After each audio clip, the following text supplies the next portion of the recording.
বিদেশের মাটিতে ইতিহাস লিখে ঘরে ফিরছেন রিঙ্কু আর স্টিভরা। রোহিত, শামি, বুমরাহকে ছাড়াই ক্রিকেটে ইতিহাস লিখল ভারত। যা ধোনিও পারেনি তাই করে দেখিয়ে দিল কেএল রাহুল।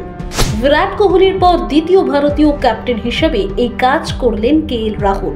ঠিক কি ইতিহাস লিখল ভারতীয় দল দেখুন। শেষবার 2018 সালে দক্ষিণ আফ্রিকার মাটিতে ওয়ানডে সিরিজ জয় করে ফিরেছিল বিরাট কোহলি নেতৃত্বাধীন ভারত। 5 বছরের ব্যবধানে সেই কীর্তি করে দেখিয়ে দিলেন ক্যাপ্টেন কেএল রাহুল। বৃহস্পতিবার পারলে তৃতীয় ওয়ানডে ম্যাচ জিতে 2-1 ব্যবধানে সিরিজ জিতল টিম ইন্ডিয়া। ভারতীয় ক্রিকেটের ইতিহাসে দ্বিতীয় অধিনায়ক হিসেবে দক্ষিণ আফ্রিকা থেকে ওয়ানডে সিরিজ জয়ের নজির করলেন কেএল রাহুল। বৃহস্পতিবার ছিল এই সিরিজের নির্ণায়ক ম্যাচ।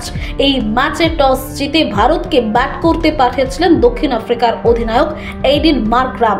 চোটের কারণে এই ম্যাচে খেলতে পারেননি ভারতীয় ওপেনার ঋতুরাজ গায়কোয়াড়। তার জায়গায় খেলেন রজত পতিদার। অভিষেক ম্যাচে 16 বলে 22 রান করেন তিনি। অন্য ওপেনার সাই সুদর্শন করেন 10 রান। অধিনায়ক লোকেশ রাহুল 21 রান করেন।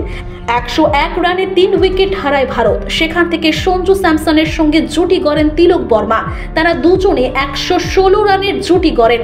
তারা ভারতকে 200 রানের গন্ডি পার করিয়ে দেন।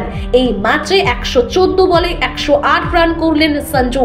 শেষ বেলায় রিঙ্কু সিং 27 বলে 38 রান করে ভারতকে 296 রানে পৌঁছে দেন। জবাবে ব্যাট করতে নেমে শুরু থেকেই নড়বড়ে দেখায় দক্ষিণ আফ্রিকার ইনিংস। মাঝে ডি জার্জি ও ক্যাপ্টেন মার্করাম স্কোরবোর্ডের দায়িত্ব নিলেও তা বেশিক্ষণ স্থায়ী হয়নি। জবাবে 218 রানে অল আউট দক্ষিণ আফ্রিকা। ভারতীয় বোলারদের মধ্যে সফল হরদীপ সিং 4 উইকেট নেন তিনি। 2 করে উইকেট নেন আবিশ খান এবং ওয়াশিংটন সুন্দর।